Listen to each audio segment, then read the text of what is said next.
Hi, dear students. Today we are going to discuss about the price determination in the perfect competition, especially its characteristics and the market period. Let's take a look at the last class. In the last class, we studied about what do you mean by this price, what do you mean by this demand, and what is supply, and what is the law of supply.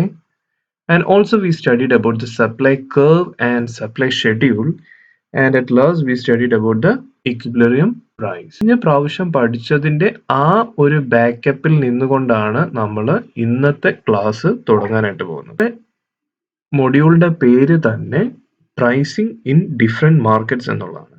The first part of the title, that is about the price. We are going to discuss about the market. What do you mean by this market?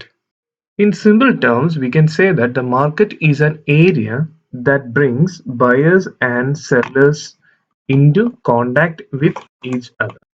അതായത് market എന്ന് പറയുന്നത് it's A particular area, ബയറിനെയും സെല്ലറിനെയും അവിടേക്ക് കൊണ്ടുവരുന്നു, ഇവർ തമ്മിലുള്ള ഒരു contact സാധ്യമാകുന്നു. Once again, market is an area that brings the buyers and sellers into contact with each other.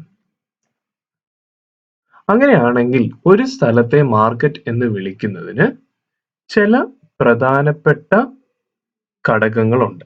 ആ ഘടകങ്ങൾ സാറ്റിസ്ഫൈ ചെയ്യുകയാണെങ്കിൽ മാത്രമേ നമുക്കൊരു പ്രദേശത്തെ മാർക്കറ്റ് എന്ന് വിളിക്കാനായിട്ട് സാധിക്കുള്ളൂ. So let's see what are the essential requisites of a particular market. The first one is commodities. നമുക്കറിയാം ഏതൊരു മാർക്കറ്റിന്റെയും പ്രത്യേകത അവിടെ വിൽക്കുന്നതായിട്ടുള്ള commodities ആണ്. So commodities is an essential part of a market. Either why the people coming to the market is only because of this, to buy this particular commodities. Commodities ഇല്ല എന്നുണ്ടെങ്കിൽ ആളുകൾ ആ മാർക്കറ്റിലേക്ക് വരികയില്ല. And the second one is there should be an area. ഒരു പ്രദേശം ഉണ്ടായിരിക്കണം. It may be a place, it may be a region, it may be a country, or it may be an entire world, or it may be a virtual platform. ഒന്നുകിൽ അതൊരു സ്ഥലമായിരിക്കാം, പ്രദേശമായിരിക്കാം, രാജ്യമായിരിക്കാം, ലോകമായിരിക്കാം, അല്ലെങ്കിൽ ഇന്നത്തെ കാലത്ത് especially electronic കൊമേഴ്സിന്റെ കാലത്ത് it may be A virtual platform, but an area is required. And the third one is there should be buyers and sellers. ഒരു മാർക്കറ്റിന്റെ മറ്റൊരു പ്രധാനപ്പെട്ട ഘടകമാണ് അവിടെ എന്തുണ്ടായിരിക്കണം? വാങ്ങുന്നവരും വിൽക്കുന്നവരും ഉണ്ടായിരിക്കണം. There should be buyers and sellers. And the most important thing is that there should be an interaction between these buyers and seller, either through direct mode or through the online mode. ഇവർ തമ്മിൽ interact ഇടപെടുവാനായിട്ടുള്ള അവസരം ഉണ്ടാകണം. So ഇത്രയുമാണ് ഒരു മാർക്കറ്റിന്റെ പ്രധാനപ്പെട്ട ഘടകങ്ങൾ എന്ന് പറയുന്നത്. There should be ഒരു പ്രദേശത്തെ അല്ലെങ്കിൽ ഒരു സ്ഥലത്തെ മാർക്കറ്റ് എന്ന് വിളിക്കണമെങ്കിൽ it should mainly have four characteristics. First one is commodities. Second, there should be an area. There should be buyers and sellers, and there should be an interaction between these buyers and seller, either through direct or through the online mode. The next is what are the various forms of market. Based on the competitive conditions, we can divide the market into two, that is perfect competition market and imperfect competition market. ഒരു മാർക്കറ്റിലെ competitive കണ്ടീഷൻസിന്റെ അടിസ്ഥാനത്തിൽ, അവിടെയുള്ള കോമ്പറ്റീഷന്റെ അടിസ്ഥാനത്തിൽ മാർക്കറ്റിനെ നമുക്ക് രണ്ടായിട്ട് classify ചെയ്യാം. That is, first one is the perfect competition market and second one is imperfect competition market. Perfect competition മാർക്കറ്റിന്റെ മറ്റൊരു സബ്സ്റ്റിറ്റ്യൂട്ട് അല്ലെങ്കിൽ മറ്റൊരു വകഭേദമാണ്, that is pure competition market. We will study about the pure competition market in the next slide. And the imperfect competition market mainly divided into three, that is first one is monopoly, second one is monopolistic, and third one is oligopoly. Next is perfect competition market. What do you mean by this perfect competition market? Definition ഇങ്ങനെയാണ് പറയുന്നത്, that is Perfect competition market is the name given to an industry or to a market. So it may be an industry or a market, and it should have some characteristics. First one is there should be a large number of buyers and sellers, and all are engaged in the purchase and sale of homogeneous commodity. Third one, with the perfect knowledge of market prices and quantities and no discrimination and perfect mobility of resources. ഓരോ ക്യാരക്ടറിസ്റ്റിക്സിനെ പറ്റി നമ്മൾ വിശദമായിട്ട് അടുത്ത സ്ലൈഡുകളിൽ നമ്മൾ ചർച്ച ചെയ്യും. Anyway, നമ്മൾ ഇത്രയുമാണ് മനസ്സിലാക്കേണ്ടത്. ഒരു മാർക്കറ്റിനെ പെർഫെക്റ്റ് കോമ്പറ്റീഷൻ മാർക്കറ്റ് എന്ന് പറയണമെങ്കിൽ പ്രധാനമായിട്ടും അവിടെ there should be large number of buyers and sellers ഉണ്ടായിരിക്കണം. Second one is there should be the commodities that available in the market should be homogeneous, and there should have a perfect knowledge of market prices, and there should be no discrimination and perfect mobility of resources. ഇത്രയും characteristics satisfy ചെയ്യുകയാണ് എന്നുണ്ടെങ്കിൽ നമുക്ക് അതിനെ perfect competition market എന്ന് വിളിക്കാം. Now we are going to deal with what are the various characteristics of perfect competition. The first one is that we seen in the definition itself, that is large number of buyers and sellers. ആ മാർക്കറ്റിൽ ഒരുപാട് buyers and sellers ഉണ്ടായിരിക്കണം. So large number of buyers and sellers ആകുമ്പോഴുള്ള പ്രശ്നം, ഒരു ഫേമിന്റെ output അല്ലെങ്കിൽ ഒരു ഫേമിന്റെ demand എന്ന് പറയുന്നത് it will be a smaller portion of total supply of demand. Because അവിടെ ഒരുപാട് large number of buyers and sellers ഉണ്ട്. അതുകൊണ്ട് തന്നെ ഒരാൾക്ക് മാത്രമായിട്ട് മാർക്കറ്റിനെ സ്വാധീനിക്കാനായിട്ട് സാധിക്കുകയില്ല. ഒരാൾക്ക് മാത്രമായിട്ട് പ്രൈസിന്റെ ഡിസിഷൻസ് എടുക്കുവാനായിട്ട് സാധിക്കുകയില്ല. So we can say that the output of demand is only A small portion of total supply of demand. ആ മാർക്കറ്റിൽ മൊത്തത്തിൽ അവൈലബിൾ ചെയ്തിരിക്കുന്ന ഡിമാൻഡിന്റെ ഒരു ചെറിയ പോർഷൻ മാത്രമേ ആർക്ക് അവകാശപ്പെട്ടതായിട്ടുള്ളൂ? ഒരു ഫേമിന് അവകാശപ്പെട്ടതായിട്ടുള്ളൂ. And the next point is that the firms in the perfect competition markets are price takers and not price makers. ഞാൻ ഓൾറെഡി പറഞ്ഞു, ഒരുപാട് ബയേഴ്സ് ആൻഡ് സെല്ലേഴ്സ് ഉള്ളത് കൊണ്ട് അല്ലെങ്കിൽ ഒരുപാട് സെല്ലേഴ്സ് ഉള്ളത് കൊണ്ട് തന്നെ ഒരു ഫേമിന് സ്വന്തമായിട്ട് എന്ത് ചെയ്യാനായിട്ട് പറ്റില്ല? പ്രൈസ് ഡിസൈഡ് ചെയ്യാനായിട്ട് പറ്റത്തില്ല. They can only accept the ruling price available in the market. ആ മാർക്കറ്റിൽ ഒരു പർട്ടിക്കുലർ പ്രോഡക്റ്റിന് അവൈൽ ആയിരിക്കുന്ന അല്ലെങ്കിൽ അതിനുള്ള പ്രൈസ് മാത്രമേ നമുക്ക് അക്സെപ്റ്റ് ചെയ്യാനായിട്ട് പറ്റുള്ളൂ. എക്സ് എന്ന് പറയുന്ന പ്രോഡക്റ്റിന് മാർക്കറ്റിൽ 20 രൂപയാണ് വിലയെങ്കിൽ അവിടെയുള്ള എല്ലാ ഫേംസിനും ഏത് രൂപയ്ക്ക് വിൽക്കാൻ സാധിക്കുള്ളൂ? 20 രൂപയ്ക്ക് തന്നെ വിൽക്കാനായിട്ട് സാധിക്കുള്ളൂ. One firm cannot decide its own price. അങ്ങനെ ചെയ്തു കഴിഞ്ഞാൽ എന്ത് പറ്റും? സപ്പോസ് ഒരു ഫേം 18 രൂപയ്ക്ക് ഒരു പ്രോഡക്റ്റ് വിൽറ്റു. അതിന്റെ മാർക്കറ്റ് പ്രൈസ് എന്ന് പറയുന്നത് 20 രൂപയാണ്. ഉടനെ തന്നെ ബാക്കിയുള്ള ഫേംസും automatically what they do is that they will also reduce the price to 18 because there has large number of buyers and sellers. And next one is the next second characteristics is that the product that dealt in that perfect competition market should be homogeneous. എല്ലാവരും ഒരേപോലത്തെ product തന്നെയാണ് എന്ത് ചെയ്യുന്നത്? വിപണനം ചെയ്യുന്നത്. And homogeneous in the sense that the product should be standardized, it should be identical to each other, and it is close substitutes of each other.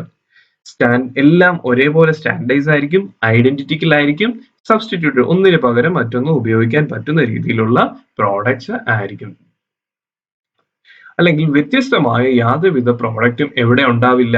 Perfect competition മാർക്കറ്റിൽ ഉണ്ടാവില്ല. എല്ലാം ഒരേപോലെ ആയിരിക്കും. That means a homogeneous product and same price for same commodity in the market. Already പറഞ്ഞു, the firms are only the price takers. അതുകൊണ്ട് തന്നെ എല്ലാ പ്രോഡക്റ്റിന്റെയും വില എന്ന് പറയുന്നത് സെയിം ആയിരിക്കും. മാർക്കറ്റിൽ അവൈലബിൾ ആയിരിക്കുന്ന എക്സ് എന്ന് പറയുന്ന പ്രോഡക്റ്റിന് എല്ലാ ഫേംസിലും ഒരേ വില തന്നെ ആയിരിക്കും. And the third one is, third characteristics, that there should be free entry and exit. ഈ മാർക്കറ്റിലേക്ക് പുതിയതായ ഫേംസ് വരുന്നതിനോ നിലവിലുള്ള ഫേംസിന് പുറത്തേക്ക് പോകുന്നതിനോ there is no restrictions. യാതൊരുവിധ റെസ്ട്രിക്ഷൻസും ഇല്ല. The firms have the full freedom to enter and exit from this particular industry.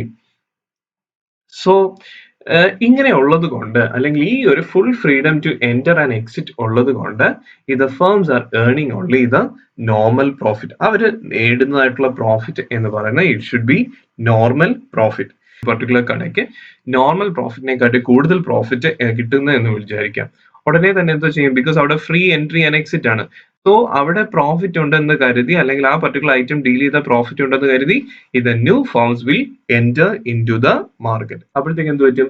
പുതിയ firms വന്നു, നിലവിലുണ്ടായിരിക്കുന്ന super profit വീണ്ടും എന്തായിട്ട് കുറയുന്നു? That will reduce it to the normal profit. Okay, so അതുകൊണ്ട് തന്നെ ഈ ഒരു ഫ്രീ എൻട്രി ആൻഡ് എക്സിറ്റ് ഉള്ളത് കൊണ്ട് തന്നെ ഒരു ഫേംസിനും സൂപ്പർ പ്രോഫിറ്റ് ഏൺ ചെയ്യാനായിട്ട് സാധിക്കില്ല. ഉള്ള പ്രോഫിറ്റ് എന്ത് ചെയ്യാനേ പറ്റുള്ളൂ? ഷെയർ ചെയ്ത് തന്നെ പോകുവാനായിട്ട് എപ്പോഴും സാധിക്കുകയുള്ളൂ. ആൻഡ് സപ്പോസ് ഇനി reverse, if the profit is less than the normal, some firms will quit, and again the profit will back to the normal profit. അവിടെ നിലവിലുള്ള അല്ലെങ്കിൽ അവിടെ ആ മാർക്കറ്റിൽ ഒരു പർട്ടിക്കുലർ ഐറ്റമായിട്ട് ഡീൽ ചെയ്യുമ്പോൾ ലോസ് ആണ് ഉള്ളതെങ്കിൽ, പ്രോഫിറ്റ് വളരെ കുറവാണ് ഉള്ളതെങ്കിൽ ഈ പ്രോഫിറ്റ് കൊണ്ട് അല്ലെങ്കിൽ മുന്നോട്ട് പോകുവാൻ പറ്റാതെ അവിടെയുള്ള ഫേംസ് എന്തോ ചെയ്യുന്നു? വിഡ്രോ ചെയ്യുന്നു. എഗെയിൻ എന്തോ പറ്റും? വീണ്ടും വിഡ്രോ ചെയ്യുമ്പോഴത്തേക്ക് വീണ്ടും again the profit will come back to the normal profit. Okay, so these are the first three characteristics of perfect competition market. And we had seen another concept, that is the pure competition market. Perfect competition marketലെ ആദ്യത്തെ 3 characteristics satisfy ചെയ്യുവാണെങ്കിൽ we can say that particular market is pure competition market. See the more characteristics of the pure competition market. First point is that the pure competition has only limited assumptions, and these pure competition exist. Already we said that when the first 3 conditions of the perfect competitions are fulfilled. What are these first 3 conditions? First one is there should be large number of buyers and sellers, there should be a homogeneous product, and a free entry and a exit. ഈ 3 ക്യാരക്ടറിസ്റ്റിക്സും satisfy ചെയ്യുവാണ് എന്നുണ്ടെങ്കിൽ നമുക്ക് എന്ത് വിളിക്കാം? ഒരു മാർക്കറ്റിനെ pure competition market എന്ന് നമുക്ക് വിളിക്കാനായിട്ട് സാധിക്കും. ആൻഡ് ഈ പ്യുവർ കോമ്പറ്റീഷൻ എപ്പോഴാണ് പെർഫെക്റ്റ് കോമ്പറ്റീഷൻ മാർക്കറ്റിലായിട്ട് മാറുന്നത്? We can say that the pure becomes perfect when satisfying some additional condition. Let's see what are these some additional conditions. The first one is perfect knowledge about the product. So the fourth point is that the fourth point of perfect competition market is that there should be the perfect knowledge. എന്താണ് ഈ perfect knowledge എന്ന് പറഞ്ഞാൽ? നമുക്ക് ഒരു മാർക്കറ്റിൽ 2 ആൾക്കാരാണുള്ളത്. The first one is buyer and the second one is seller.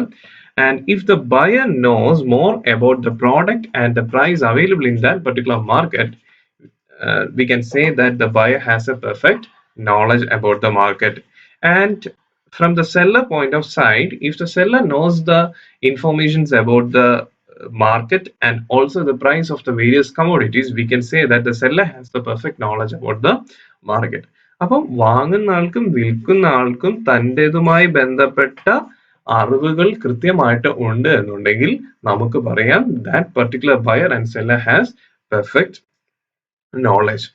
And again നമ്മൾ പറഞ്ഞു ഇത് ഒരു large number of buyers and sellers ഉള്ളതാണ്. ഇവിടെ ഫേമിന് പ്രത്യേകമായിട്ടുള്ള അധികാരങ്ങളൊന്നും തന്നെ ഇല്ല, അല്ലെങ്കിൽ വിവേചനപരമായ അധികാരങ്ങളൊന്നും തന്നെ ഇല്ല. They can buy or sell only on the ruling prices. They are only the price takers and not the price makers. Okay, and the next characteristics is that there should be the perfect mobility of factors of production. Perfect mobility in the sense that every factors of production is available in this particular market. That is the freedom of occupational and geographical mobility. Easy ആയിട്ട് തന്നെ സാധനങ്ങൾ ആ പ്രദേശത്തേക്ക് എത്തുവാനായിട്ട് സാധിക്കും. And The factors of production must be in a position or to move freely into or out of the industry.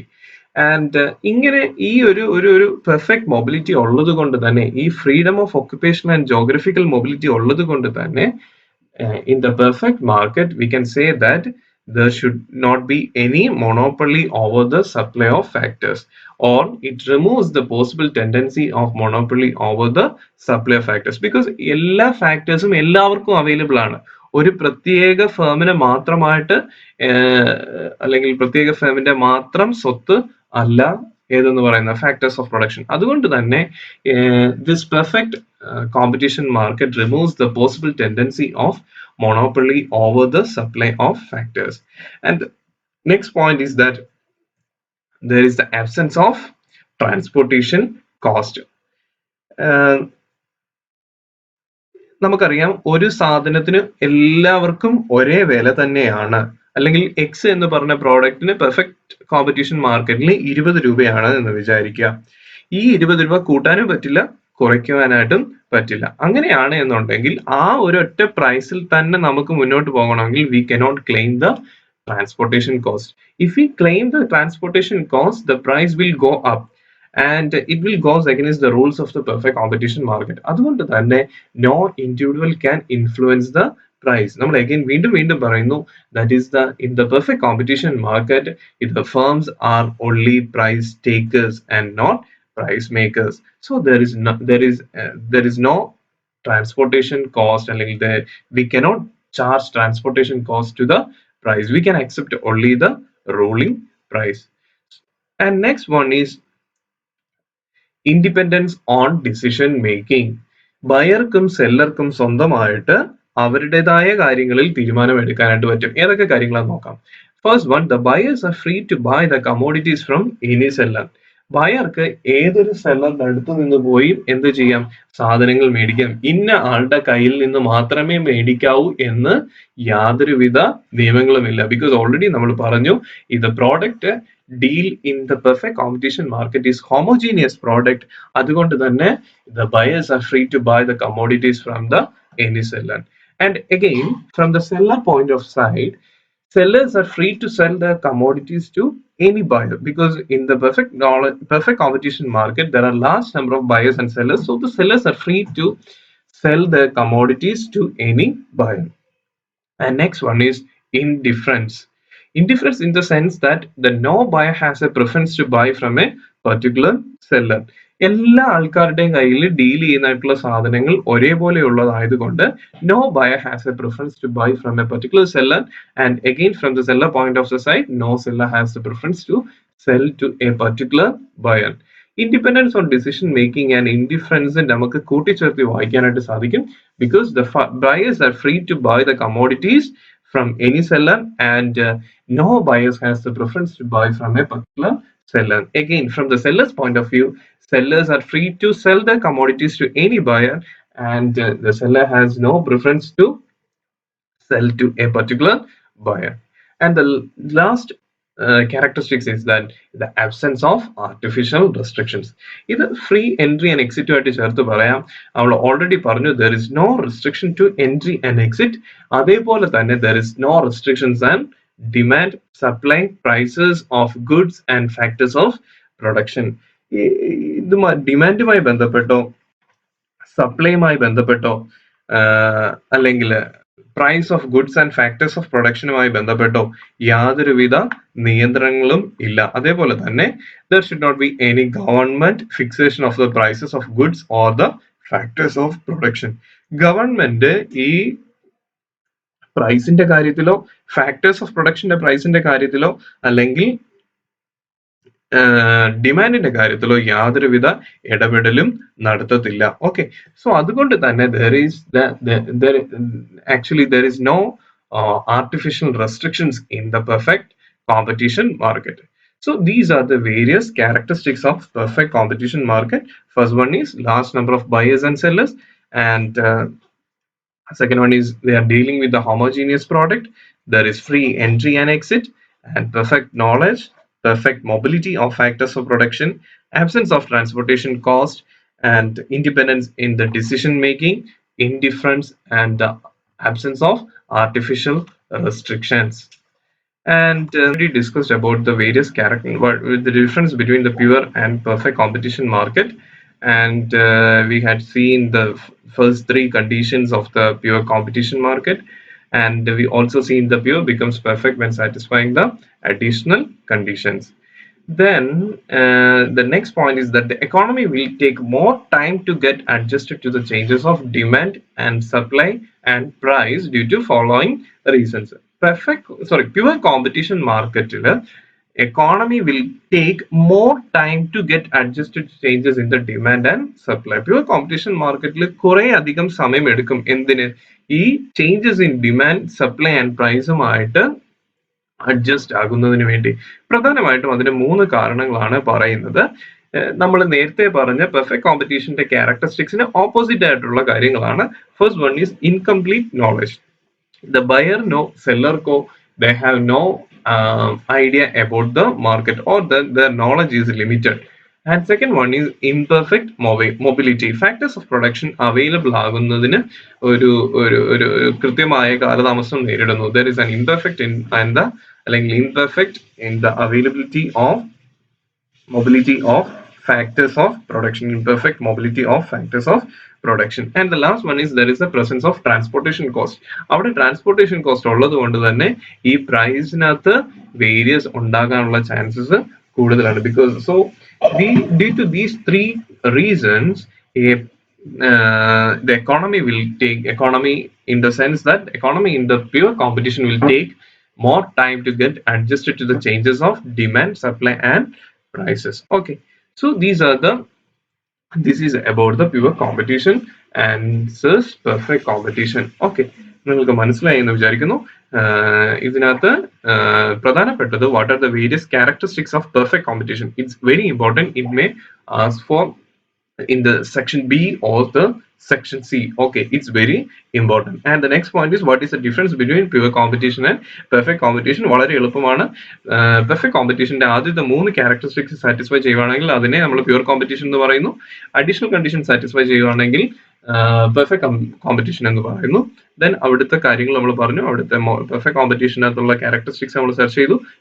Pure കോമ്പറ്റീഷന്റെ characteristics നമ്മൾ ചർച്ച ചെയ്തു. Now we are going to the main main and important topic in the particular module, that is the price determination under the perfect competition. എങ്ങനെയാണ് perfect കോമ്പറ്റീഷനിലെ price determine ചെയ്യുന്നത്? First one, let's see what are the various characteristics of this perfect competition. There are large number of sellers trading in homogeneous product. Already പറഞ്ഞു, the main characteristics of a perfect competition market is that there is large number of buyers and sellers. And again we had said that the firms is supply only the small portion to the market demand. ഒരു മാർക്കറ്റിൽ available ആയിരിക്കുന്ന ഡിമാൻഡിന്റെ ഒരു ചെറിയ ശതമാനം മാത്രമേ ആര് supply ചെയ്യുന്നുള്ളൂ? Perfect കോമ്പറ്റീഷനിലെ ഒരു ഫേം സപ്ലൈ ചെയ്യുന്നുള്ളൂ. And again we had seen that the total supply is fixed or limited. അവിടെ firm cannot produce in response to the sudden increase in demand. ഒരു ഡിമാൻഡ് കൂടുന്നതനുസരിച്ച് ഫേമിന് പെട്ടെന്ന് എന്ത് ചെയ്യാനായിട്ട് പറ്റത്തില്ല? പ്രൊഡക്ഷൻ നടത്തുവാനായിട്ട് പറ്റത്തില്ല. അതുകൊണ്ട് തന്നെ we can say that the total supply is fixed or limited. Next point is that firms are only the price takers and not price makers. ഇവര് ഈ ഇതിനകത്ത് അവൈലബിൾ ആയിരിക്കുന്ന പെർഫെക്റ്റ് കോമ്പറ്റീഷനിലെ എല്ലാ ഫേംസും എന്താണ്? They are only the price takers. കാരണം പറഞ്ഞു large number of buyers and sellers ആണ്. ഒരാൾക്ക് സ്വന്തമായിട്ട് തീരുമാനം എടുക്കാനായിട്ട് പറ്റില്ല. അതുകൊണ്ട് തന്നെ the firms can accept the ruling market price. Next point is that the demand of all consumers and the supply of all firms together determine the price. ഒരു ഫേമിന്റെ ഡിമാൻഡും ഒരു ഫേമിന്റെ സപ്ലൈയും ചേർന്നല്ല എന്ത് ചെയ്യുന്നത്? പ്രൈസ് തീരുമാനിക്കുന്നത്. എങ്ങനെയാണ് പിന്നെ? the demand of all consumers and supply of all firms together determining the price. Okay, ഇവിടെ basic concept തന്നെ ഉള്ളൂ. ബിക്കോസ് പ്രൈസ് എങ്ങനെയാണ് തീരുമാനിക്കുന്നത്?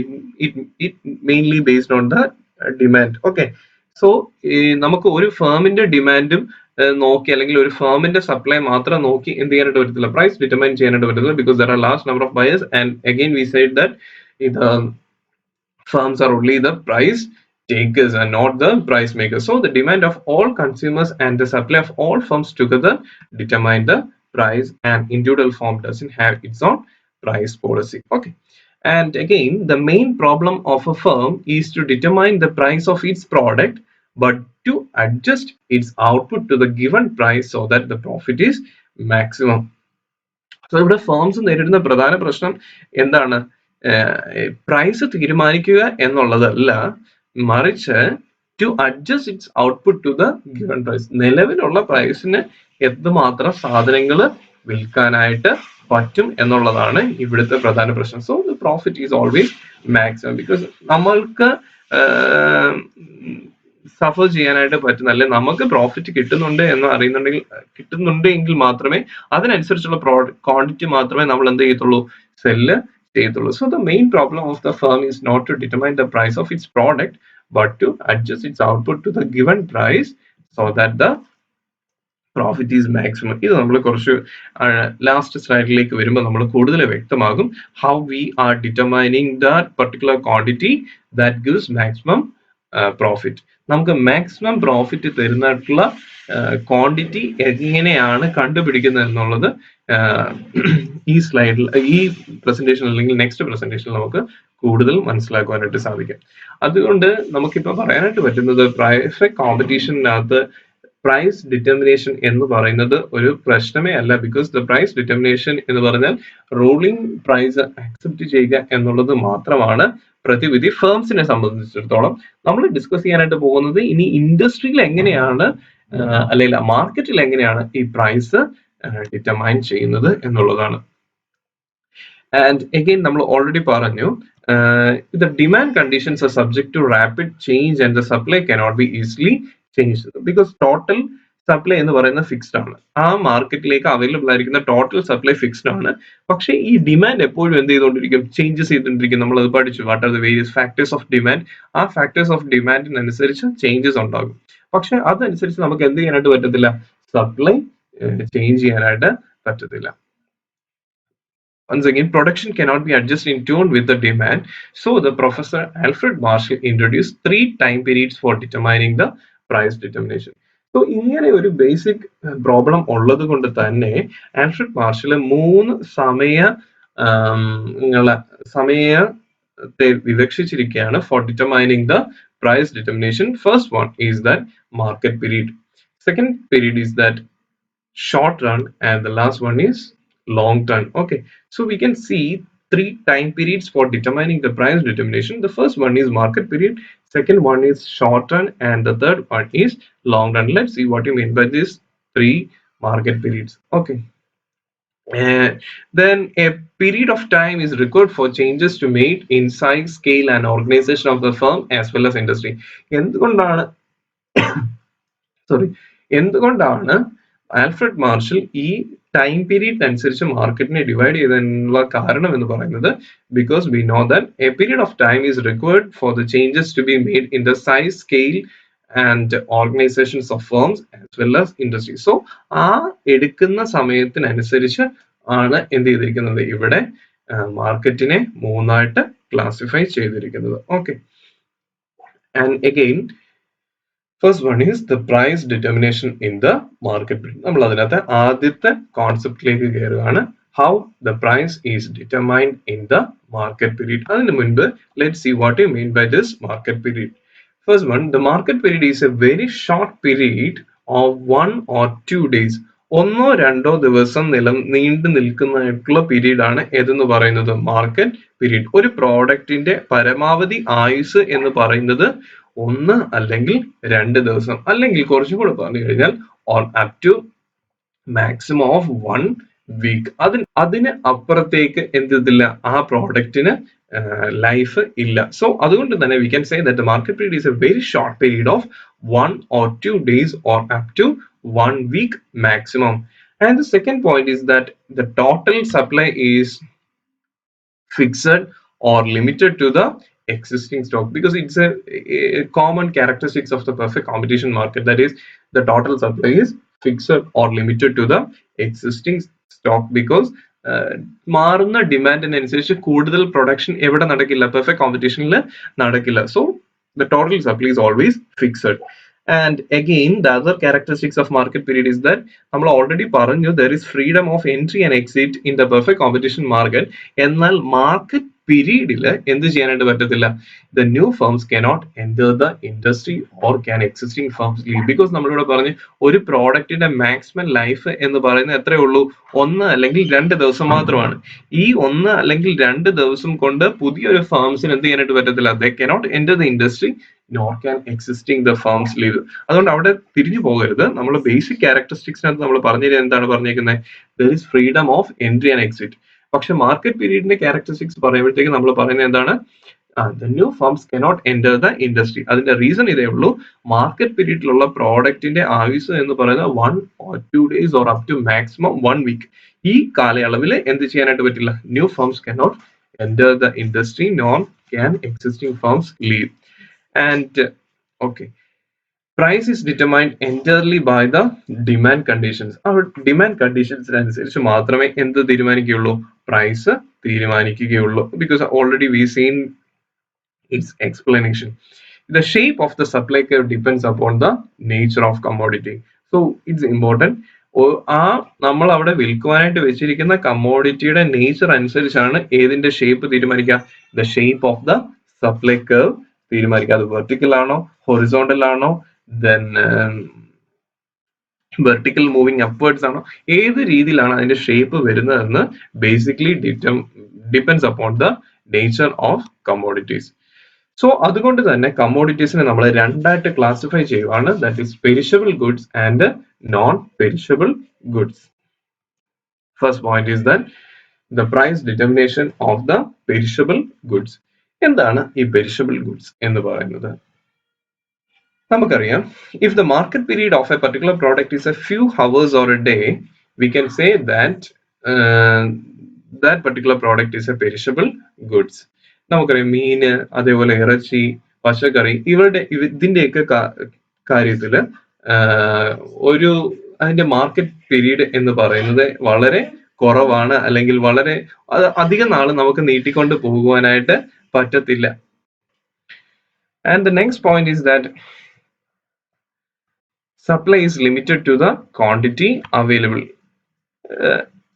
ബാക്കി എല്ലാം അല്ലെങ്കിൽ ഇതിന്റെ മെയിൻ ക്യാരക്ടറിസ്റ്റിക്സിൽ എപ്പോഴും നമ്മൾ പറയുന്നതാണ് always the supply is limited. Perishable ഗുഡ്സിന്റെ കാര്യത്തിലും അത് തന്നെയാണ്, അവൈലബിൾ ക്വാണ്ടിറ്റി മാത്രമേ ആ ദിവസം നമുക്ക് എന്ത് ചെയ്യാനായിട്ട് പറ്റുള്ളൂ, വിൽക്കാനായിട്ട് പറ്റുള്ളൂ. ഒരു ദിവസം കൊണ്ട് തന്നെ നമുക്ക് സപ്ലൈ കൂട്ടാനോ കൂട്ടാനായിട്ട് സാധിക്കില്ല. So supply is limited to the quantity available.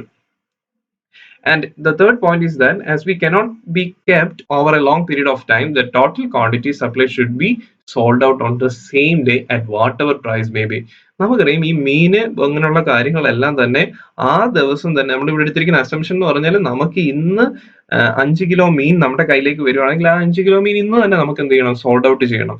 അത് വെച്ചുകൊണ്ടിരിക്കാനായിട്ട് സാധിക്കില്ല. അപ്പം പ്രശ്നം എന്താന്ന് വെച്ച് കഴിഞ്ഞാൽ, മാർക്കറ്റിൽ എത്ര പ്രൈസ് രൂപയ്ക്കാണോ ഇത് വിറ്റ് പോകുന്നത് ആ രൂപയ്ക്ക് നമ്മൾ വിൽക്കാനായിട്ട് നിർബന്ധിതരാകും. So we can due to the perishable nature of the goods, the total quantity supply should be sold out on the same day at whatever the price may be. Okay, and the supply curve will be perfectly inelastic. The supply curve of this particular perishable goods will be perfectly inelastic. Let's see the chart of price determination of perishable goods. First of all, we can see the basic features of this particular chart. എല്ലാ ചാർട്ടുകൾ പോലെ രണ്ട് axis x and y. In the quantity is shown in the x axis and price is shown in the y axis. And the supply curve here is SM, this vertical straight line. നമ്മൾ already പറഞ്ഞു, ഓരോ product കമ്മോഡിറ്റീസിന്റെ nature അനുസരിച്ചാണ് ആ സപ്ലൈക്ക് വരിക. ഇവിടെ സപ്ലൈക്ക് എങ്ങനെയുള്ളതാണ്, it is in the vertical straight line. And OM is the quantity available for the market period. വീണ്ടും നമ്മൾ പറഞ്ഞു, മാർക്കറ്റ് പീരീഡിൽ അവൈലബിൾ ആയിരിക്കുന്ന ക്വാണ്ടിറ്റി എപ്പോഴും എന്തായിരിക്കും, ലിമിറ്റഡ് ആയിരിക്കും. ഇവിടെയും ലിമിറ്റഡ് ആണ്. എത്ര മാത്രമേ നമുക്ക് അവൈലബിൾ ആയിട്ടുള്ളൂ, OM ആണ്. ഈവൻ ഇഫ് ഡിമാൻഡ് കൂടുന്നു അല്ലെങ്കിൽ കൂടുതൽ ആൾക്കാർ മേടിക്കാനുണ്ട് എന്ന് കരുതി നമുക്ക് എന്ത് ചെയ്യാനായിട്ട് പറ്റത്തില്ല, സപ്ലൈ കൂട്ടാനായിട്ട് പറ്റത്തില്ല. It is fixed, that is OM. and again DD is the demand. അപ്പൊ ഈ ഡിമാൻഡും സപ്ലൈയും ഇന്റർസെക്ട് ചെയ്യുന്നിടത്ത് വെച്ചിട്ടാണ് നമ്മൾ എന്ത് തീരുമാനിക്കുന്നത്, പ്രൈസ് തീരുമാനിക്കുന്നത്. The basic features is that x y രണ്ട് ആക്സിസ്, എക്സ് ആക്സിസിൽ ക്വാണ്ടിറ്റി, വൈ ആക്സിസിൽ പ്രൈസ് ആണ് കാണിച്ചിരിക്കുന്നത്. ആൻഡ് പിന്നെ നമ്മൾ പറഞ്ഞത് OM is the quantity available for the market period. ഇത് ഫിക്സഡ് ആണ്, ഇത് കൂട്ടാനോ കുറയ്ക്കാനായിട്ടോ സാധിക്കത്തില്ല. പിന്നെ നമ്മൾ പറഞ്ഞത് ഇവിടുത്തെ സപ്ലൈ കർവ് ഓഫ് പെരിഷബിൾ ഗുഡ്സിന്റെ എങ്ങനെയുള്ളതാണ്, it is in the vertical straight line. Okay, and DD is the demand curve. And next is the market price will be OP because DDs intersect the supply curve at the point E. അതുകൊണ്ട് തന്നെ ഇവിടുത്തെ market price എന്ന് പറയുന്നത് ഏതാണ്, OP ആണ്. Okay, next is the demand increasing from DD to D1. അപ്പൊ നിലവിലുള്ള demand എന്ന് പറയുന്നത് DD ആണ്. This DD is the demand curve. And suppose this demand is increasing from DD to D1. നമ്മൾ അവിടെയും കണ്ടു ഡിമാൻഡ് ഇൻക്രീസ് ചെയ്തിട്ടിലും എന്ത് ഇൻക്രീസ് ചെയ്തിട്ടില്ല, ഇത് ക്വാണ്ടിറ്റി ഈസ് ഫിക്സഡ്, അതൊരിക്കലും കൂടിയിട്ടില്ല. So again let's see the demand is increasing from DD to D1. അവിടെ നമുക്ക് പ്രധാനപ്പെട്ട കാര്യങ്ങൾ കാണാം. DD to D1ലേക്ക് ഇൻക്രീസ് ചെയ്തു, ക്വാണ്ടിറ്റി ഇൻക്രീസ് ചെയ്യുന്നില്ല. ദിസ് D1 കർവ് അല്ലെങ്കിൽ D1 ലൈന് സപ്ലൈ കർവിനെ ഇന്റർസെക്ട് ചെയ്യണം. ആ ഇന്റർസെക്ട് ചെയ്യുന്ന പോയിന്റിൽ വെച്ച് മാത്രമേ നമുക്ക് പ്രൈസ് തീരുമാനിക്കാനായിട്ട് പറ്റത്തുള്ളൂ. So it intersected at the point E1 and we can say that the new price will be OP1. Okay, അപ്പം നിലവിലുണ്ടായിരുന്ന ഡിമാൻഡ് DD ആയിരുന്നു. ഈ DD D1ലേക്ക് ഇൻക്രീസ് ചെയ്തു. ഇൻക്രീസ് ചെയ്തെങ്കിലും ക്വാണ്ടിറ്റി ഇൻക്രീസ് ചെയ്തില്ല. ഈ D1 എന്ന് പറഞ്ഞ ലൈന് MS എന്ന് പറയുന്ന സപ്ലൈ കർവിലെ E1 എന്ന് പറയുന്ന പോയിന്റിൽ വെച്ചാണ് ഇന്റർസെക്ട് ചെയ്തത്. അവിടുന്ന് നേരെയുള്ളത് അതാണ് OP1 ആണ് അതിന്റെ പുതിയ പ്രൈസ് എന്ന് പറയുന്നത്. എപ്പോഴും DDയിൽ നിന്ന് D1ലേക്ക് ഡിമാൻഡ് ഇൻക്രീസ് ചെയ്യണേ. ഇനി reverse, suppose this is the normal demand. If the demand is reducing to ഏതിലേക്ക് റെഡ്യൂസ് ചെയ്യുന്നു, D2ലേക്ക് റെഡ്യൂസ് ചെയ്യുന്നു. ഇവിടെ ഈസി ആയിട്ട് നമുക്ക് ഇപ്പോൾ കാര്യങ്ങൾ പറയാം. ബിക്കോസ് D2ലേക്ക് റെഡ്യൂസ് ചെയ്തു, നമ്മൾ എന്തോ ചെയ്തു, അന്ന് തന്നെ നമുക്ക് സാധനങ്ങൾ വിറ്റ് അഴിച്ചേ പറ്റത്തുള്ളൂ, നമുക്ക് വെച്ചുകൊണ്ടിരിക്കാനായിട്ട് പറ്റത്തില്ല. So again the quantity is fixed. അതുകൊണ്ട് തന്നെ E2 സപ്ലൈ കർവിനെ D2 സപ്ലൈ കർവിനെ ഇന്റർസെക്ട് ചെയ്തിരിക്കുന്ന E2 എന്ന് പറയുന്ന പോയിന്റിലാണ്.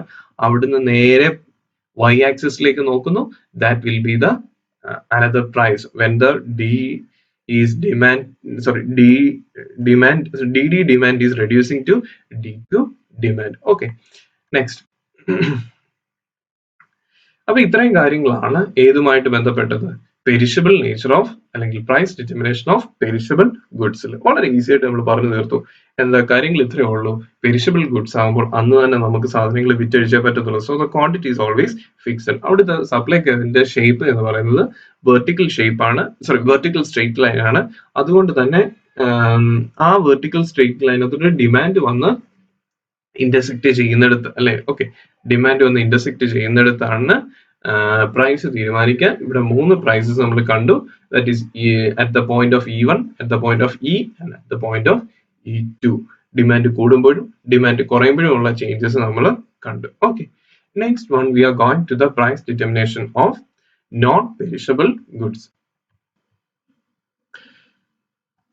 First point is that the goods can be stored by the sellers if the current price is not accepted. So non perishable ഗുഡ്സിന്റെ വലിയൊരു ഗുണം എന്ന് പറയുന്നത് ഇത് നോൺ പെരിഷബിൾ ആയതുകൊണ്ട് തന്നെ നമുക്ക് സ്വീകാര്യമായ ഒരു പ്രൈസ് വരുന്നത് വരെ നമുക്ക് എന്ത് ചെയ്യാം, ഈ നോൺ പെരിഷബിൾ ഗുഡ്സ് ഹോൾഡ് ചെയ്യാനായിട്ടുള്ള ഒരു അധികാരം ഫേംസിന് ഉണ്ട്. So the goods can be stored by the sellers if the current price is not acceptable. Again, here we can see that SFS is the supply curve എന്ന് പറയുന്നത് SFS ആണ്. And it is not a vertical straight line like of perishable goods. Perishable goods ന്റെ കൂട്ട് vertical straight line അല്ല ഇവിടെ കാണുന്നത്. അതിന് എന്താ പറയുക, ഒരു ഡിഫറെന്റ് ആണ്. പെരിഷബിൾ ഗുഡ്സിൽ നിന്ന് വളരെ ഡിഫറെന്റ് ആണ്. പെരിഷബിൾ ഗുഡ്സിന് നമ്മൾ കണ്ടു it is a vertical straight line, but here it is not vertical straight line. അതിനുള്ള റീസൺ നമുക്ക് ആദ്യമേ പറഞ്ഞു. എന്താണ്?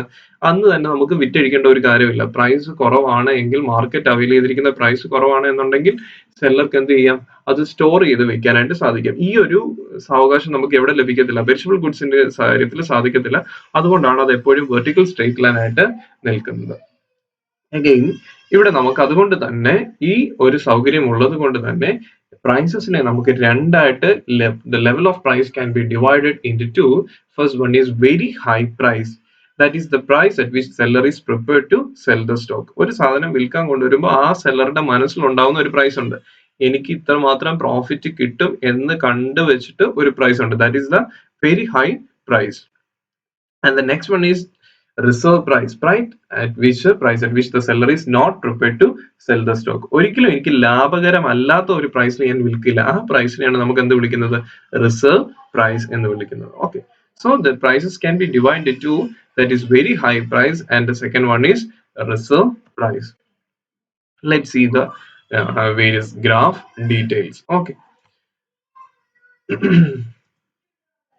ഇവിടെ നമ്മൾ നേരത്തെ പറഞ്ഞതിന്റെ കൂട്ട് തന്നെ this graph is also having two axes. First one is the quantity, that is x-axis, the quantity is depicted, and in the y-axis the price is shown. And the supply curve നമ്മൾ പറഞ്ഞു ഏതാണ്? SFS ആണ്, vertical straight line അല്ല. perishable goods ന്റെ ആയിരുന്നെങ്കിൽ vertical straight line ആയിരുന്നു. And again ഇവിടെ നമുക്ക് പറയാം total quantity available എത്രയാണ്? OM ആണ് the total quantity. Again നമ്മൾ പറയണം OM ഇവിടുത്തെയും ഒരു ലിമിറ്റ് ഉണ്ട്. പെർഫെക്റ്റ് കോമ്പറ്റീഷൻ എപ്പോഴും ക്വാണ്ടിറ്റിക്ക് ലിമിറ്റ് ഉണ്ട്. ഇവിടെയും ആ ഒരു ലിമിറ്റ് കാണിച്ചിട്ടുണ്ട്. എത്ര വരെ അവൈലബിൾ ആണ്? OM വരെ നമുക്ക് അവൈലബിൾ ഉള്ളൂ. ഓക്കെ, അതിനപ്പുറത്തേക്ക് നമുക്ക് എന്ത് കൂട്ടാനായിട്ട് പറ്റത്തില്ല?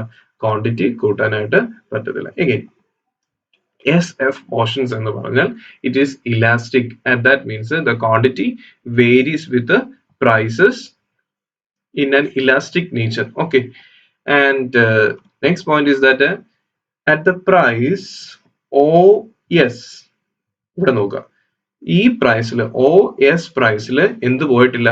ഒരു സാധനവും വിറ്റിട്ടില്ല. നമുക്കറിയാം ഇവിടെ ആ സെല്ലർക്കുള്ള അധികാരമുണ്ട്. എന്താ? ഈ OS പ്രൈസ് എന്ന് പറയുന്നത് ഒരു വളരെ കുറഞ്ഞ പ്രൈസ് ആയതുകൊണ്ട് തന്നെ എന്ത് ചെയ്തില്ല? സെല്ലർ സാധനങ്ങൾ വിറ്റിട്ടില്ല. So at the OS price nothing is sold. The old stock എന്ത് ചെയ്തിരിക്കുകയാണ്? ഹോൾഡ് ബാക്ക് ചെയ്തിരിക്കുകയാണ്. നമ്മുടെ കയ്യിൽ OM ക്വാണ്ടിറ്റി ഓഫ് സ്റ്റോക്ക് ഉണ്ട്. അത്രയും സ്റ്റോക്ക് അതേപോലെ നമ്മൾ നിൽക്കുകയാണ്. ഏത് പ്രൈസിലും? OS പ്രൈസിൽ. ഓക്കെ, അതിനുള്ള റീസൺ പറഞ്ഞു. ബിക്കോസ് എനിക്കിത് കുറച്ച് നാളുകൂടെ നോൺ പെരിഷബിൾ ആണ്, പിന്നെയും എന്താ പറയുക, സ്റ്റോർ ചെയ്ത് വെക്കാനായിട്ട് പറ്റും. ഇപ്പൊ മാർക്കറ്റിൽ അവൈൽ ചെയ്തിരിക്കുന്ന പ്രൈസ് എനിക്ക് സ്വീകാര്യമായ പ്രൈസ് അല്ലെ, the price in the market is not acceptable to the seller, so I hold back the whole quantity. And again let's see this FS portion, this portion, that means ഈ പറയുന്ന portion is inelastic. That means ചെറിയൊരു change ഉണ്ടായാൽ തന്നെ പെട്ടെന്ന് തന്നെ എന്ത് ചെയ്തിരിക്കും? Sold out ചെയ്തിരിക്കും. Okay, so at the price OP1 the complete item is sold. Okay, so ഇവിടെ OP1 എന്ന പ്രൈസിൽ ചെറിയൊരു മാറ്റം ഉണ്ടായപ്പോഴത്തേക്ക് എന്ത് പറ്റി? എല്ലാ സാധനങ്ങളും എന്ത് ചെയ്തിരിക്കുന്നു? വിറ്റ് തീർന്നിരിക്കുന്നു. ഓക്കെ, സോ അതുകൊണ്ടാണ് പറയുന്നത് the FS portion is inelastic at the OP1 point. the complete changes ഉണ്ടായപ്പോൾ തന്നെ, പ്രൈസിനകത്തുള്ള ചേഞ്ചസ് ഉണ്ടായപ്പോൾ തന്നെ കംപ്ലീറ്റ് സ്റ്റോക്ക് വിറ്റഴിച്ചു. ആൻഡ് ഇനി മറ്റൊരു കാര്യം ചിന്തിച്ച് നോക്കുക. At the point beyond OP1, ഈ OP1ന് ശേഷമുള്ള ഏത് പ്രൈസ് ആയാലും the quantity supplied remains the same because OM വരെ നമ്മുടെ കയ്യിലുള്ളൂ. ഇനി OP1 കഴിഞ്ഞിട്ട് OP2, OP3, OP4 എന്ന് പറഞ്ഞിട്ട് ഇവിടെ പ്രൈസ് കൂടിയാൽ തന്നെയും എത്രമാത്രം സ്റ്റോക്കേ നമ്മുടെ കയ്യിലുള്ളൂ? ഈ പറയുന്നതായിട്ടുള്ള OM പോർഷൻ സ്റ്റോക്ക് മാത്രമേ നമ്മുടെ കയ്യിൽ ഉള്ളൂ. ഓക്കെ, സോ FS എന്തായിരിക്കും? It's A vertical straight line. FS is a vertical straight line. Okay, then again DD എന്ന് പറയുന്നതാണ് ഇവിടുത്തെ ഡിമാൻഡ് കർവ്. ഈ SFS ആണ് സപ്ലൈ കർവ്. ഇത് രണ്ടും ഇന്റർസെക്ട് ചെയ്യുന്ന അടുത്താണ് ഈ DD കർവും ഈ സപ്ലൈ കർവ് ഇന്റർസെക്ട് ചെയ്യുന്നിടത്ത് വെച്ചാണ് നമ്മൾ എന്ത് തീരുമാനിക്കുന്നത്? പ്രൈസ് തീരുമാനിക്കുന്നത്. Okay, so demand curve which is slopes downward from left to right. Okay. Then again നോക്കാം. At the market price is determined at the point R1 and OP is the price. ഈ R1 ഇതാണ് അവിടുത്തെ ഒരു normal price എന്ന് പറയുന്നത്. എവിടെ? That is the demand, normal demand DD ആണ്. And ഈ ഡിമാൻഡ് സപ്ലൈ കർവിൽ ഇന്റർസെക്ട് ചെയ്യുന്ന പോയിന്റ് R1 ആണ്. അപ്പം അവിടെ വെച്ചിട്ടുള്ള പ്രൈസ് ആയിരിക്കും നോർമൽ പ്രൈസ്. ഏതാണ് പ്രൈസ്? OP. ഓക്കെ, ബിക്കോസ് ഈ ഡിമാൻഡ് കർവ് സപ്ലൈ കർവിനെ ഇന്റർസെക്ട് ചെയ്തിരിക്കുന്ന R1 എന്ന് പറയുന്ന പോയിന്റ് ആണ്. അവിടുന്ന് നേരെ y ആക്സിസിലേക്ക് നോക്കുക, ആ പോയിന്റ് ആയിരിക്കും എന്തെന്ന് പറയുന്നത് അവിടുത്തെ normal price. That is the OP എന്ന് പറയുന്നത്. And we can see that at the price of OP എത്ര സ്റ്റോക്ക് വരെ വിറ്റിട്ടുള്ളൂ? Only OQ quantity of stock എന്ത് ചെയ്തിരിക്കുകയാണ് മാത്രമേ വിറ്റിട്ടുള്ളൂ. ബാക്കിയുള്ള QM സ്റ്റോക്ക് നമ്മൾ എന്ത് ചെയ്തിരിക്കുന്നു?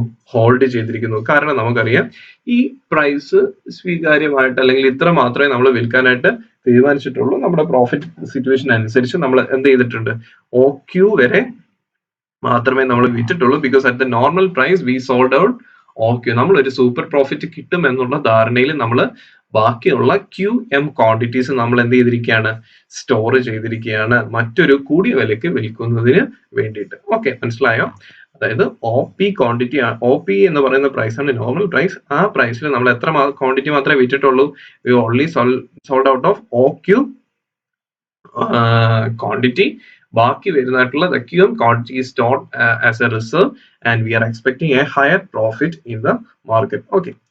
And if the demand changes from D to D1, നോക്കുക, ഡിമാൻഡ് കൂടി, ആളുകൾ അല്ലെങ്കിൽ ഡിമാൻഡ് വർദ്ധിച്ചു. ആ ഡിമാൻഡ് വർദ്ധിച്ചപ്പോഴത്തേക്ക് എന്ത് പറ്റി? നമ്മൾ ഓൾറെഡി പറഞ്ഞു ഇൻഇലാസ്റ്റിക് ആണ്.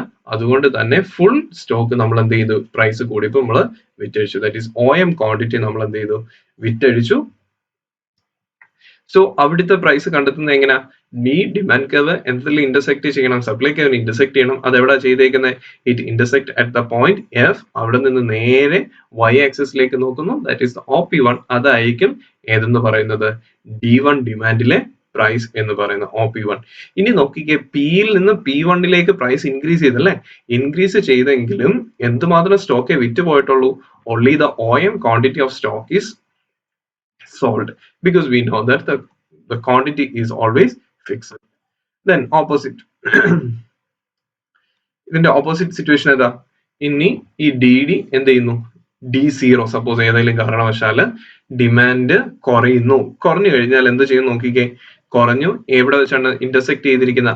R എന്ന് പറയുന്ന പോയിന്റിൽ. അവിടെ വെച്ച് നോക്കി OP0 ആണ് പ്രൈസ്. ആ പ്രൈസ് നമ്മൾ കണ്ടു. എത്രമാത്രം സാധനങ്ങളെ വിറ്റിട്ടുള്ളൂ? Only the OQ1 quantity of items is sold. ബാക്കിയുള്ള Q1M സ്റ്റോക്ക് നമ്മൾ എന്തോ ചെയ്തു? സ്റ്റോർ ചെയ്തു. എന്തിനു വേണ്ടി? കൂടുതൽ പ്രൈസിന് വിൽക്കുന്നതിന് വേണ്ടിയിട്ട്. So if the demand changes from DD to D0, the price will reduce to എത്രയിലേക്ക് കുറഞ്ഞു? OPയിൽ നിന്ന് എത്രയിലേക്ക് പോയി? OP0യിലേക്ക് പോയി. ഓക്കെ, അപ്പൊ ഇത്രയുമാണ് നമുക്ക് എന്ത് ചെയ്യാനുള്ളത്? ഈ ഷോർട്ട് അല്ലെങ്കിൽ സോറി നോട്ട് പെരിഷബിൾ ഐറ്റത്തിൽ നമുക്ക് മനസ്സിലാക്കാനായിട്ട് ഉള്ളത്. ഓക്കെ, അപ്പൊ ഇവിടെ പറഞ്ഞ കാര്യങ്ങൾ ഒന്നുകൂടെ പറയാം. ഇതാണ് ഡിമാൻഡ് കർവ് എന്ന് പറയുന്ന DD ആണ് ഡിമാൻഡ് കർവ്. ദെൻ നമ്മൾ പ്രൈസ് ഡിറ്റർമൈൻ ചെയ്യുന്ന DD സപ്ലൈ കർവിൽ ഇന്റർസെക്ട് ചെയ്യണം. നോർമലി ഇന്റർസെക്ട് ചെയ്തിരിക്കുന്ന R1ലാണ്. അവിടെ OP ആണ്. അതേപോലെ OQ ക്വാണ്ടിറ്റി ആണ്. ദെൻ നമ്മൾ പ്രൈസ് എന്നിട്ട് പോലും നോർമൽ പ്രൈസ് നമ്മൾ OQ മാത്രമേ വിറ്റിട്ടുള്ളൂ. ബാക്കി വന്ന QM നമ്മൾ റിസർവ് ആയിട്ട് വെയിറ്റ് ചെയ്തു. എന്തിനു വേണ്ടി? ആ റിസർവ് കൂടിയ പ്രൈസിൽ വിൽക്കുന്നതിന് വേണ്ടിയിട്ട്. സോ OM ക്വാണ്ടിറ്റിയിൽ കൂടുതൽ പ്രൈസിൽ നമ്മൾ OP1 പ്രൈസ് കൂടിയപ്പോഴത്തേക്ക് നമ്മൾ കൂടുതൽ സാധനങ്ങൾ കൂടിയ ആ ഫുൾ ക്വാണ്ടിറ്റി നമ്മൾ വിറ്റു at the price of OP1. And OS എന്ന് പറയുന്ന പ്രൈസിൽ നമ്മൾ എന്ത് ചെയ്തിട്ടില്ല? ഒറ്റ സാധനവും വിറ്റിട്ടില്ല. Because the profit is 0. അതുകൊണ്ട് തന്നെ നമ്മൾ സാധനങ്ങളൊന്നും വിറ്റില്ല. അപ്പം നോൺ പെരിഷബിൾ നേച്ചറിന്റെ ഏറ്റവും വലിയൊരു ഗുണം ഇതാണ്. നമുക്ക് എന്ത് ചെയ്യാം? നമുക്ക് അക്സെപ്റ്റബിൾ ആയ പ്രൈസ് വരുന്നെങ്കിൽ മാത്രമേ നമുക്ക് എന്ത് ചെയ്താൽ മതി? സാധനങ്ങൾ വിറ്റാൽ മതി. എന്നാൽ പെരിഷബിൾ നേച്ചറിന് നേരെ ഓപ്പോസിറ്റ്. എന്താണ്? നമുക്ക് ആ സാധനം അന്ന് തന്നെ വിറ്റ് തീർക്കേണ്ടതുണ്ട് ഉള്ളത് കൊണ്ട് നമുക്ക് at whatever price we are forced to fall back. Okay, so this is about the price determination in the market period നമ്മൾ പറഞ്ഞു. മാർക്കറ്റ് പീരീഡ് എന്ന് പറഞ്ഞാൽ 1 2 അല്ലെങ്കിൽ ഒരാഴ്ച നീണ്ടു നിൽക്കുന്നതായിട്ടുള്ള പീരീഡിനെയാണ് മാർക്കറ്റ് പീരീഡ്. ഈ മാർക്കറ്റ് പീരീഡിനകത്ത് ഗുഡ്സിനെ രണ്ടായിട്ട് ക്ലാസിഫൈ ചെയ്തു, പെരിഷബിൾ ആൻഡ് നോൺ പെരിഷബിൾ. പെരിഷബിളിന്റെ കാര്യങ്ങൾ നമ്മൾ പ്രൈസ് ഡിറ്റർമിനേഷൻ പറഞ്ഞു, നോൺ പെരിഷബിളിന്റെ പ്രൈസ് ഡിറ്റർമിനേഷൻ പറഞ്ഞു. ഓക്കെ, അപ്പൊ ഇത്രയുമാണ് ഇന്നത്തെ സെഷനിൽ നമ്മൾ ചർച്ച ചെയ്തത്. നിങ്ങൾക്ക് അവൈലബിൾ ആയിരിക്കുന്ന ടെക്സ്റ്റ് നിങ്ങൾ വായിക്കുക. I taken the graph that shown in this particular presentation is taken from the book written by the professor doctor Ajmon George. നിങ്ങൾക്ക് അവൈലബിൾ ആയിട്ടുള്ള ടെക്സ്റ്റ് നിങ്ങൾ നല്ലതുപോലെ വായിക്കുക. ടെക്സ്റ്റും വീഡിയോയും കൂടെ ഒരുമിച്ച് കേൾക്കുവാനായിട്ട് ശ്രമിക്കുക. എങ്കിൽ മാത്രമേ നമുക്ക് പൂർണ്ണമായിട്ടും മനസ്സിലാവുകയുള്ളൂ. ഗ്രാഫ് കൃത്യമായിട്ട് എക്സ്പ്ലെയിൻ ചെയ്തിട്ടുണ്ട് എന്നാണ് കരുതുന്നത്. അത് വീണ്ടും പഠിക്കുക. ബിക്കോസ് ഇത് 15 മാർക്കിന് അല്ലെങ്കിൽ സെക്ഷൻ ബിയിൽ ചോദിക്കുന്ന ഉറപ്പായും വരുന്ന ക്വസ്റ്റ്യൻസ് ആണ്. പ്രൈസ് ഡിറ്റർമിനേഷൻ എന്ന് പറയാം, അല്ലെങ്കിൽ ഈ മൊഡ്യൂളിൽ നിന്ന് വരുന്ന ഉറപ്പായും ചില ക്വസ്റ്റ്യൻസ് ആണ് നമ്മൾ ഇന്ന് ചർച്ച ചെയ്തത്. Okay, thank you. Stay home and stay safe.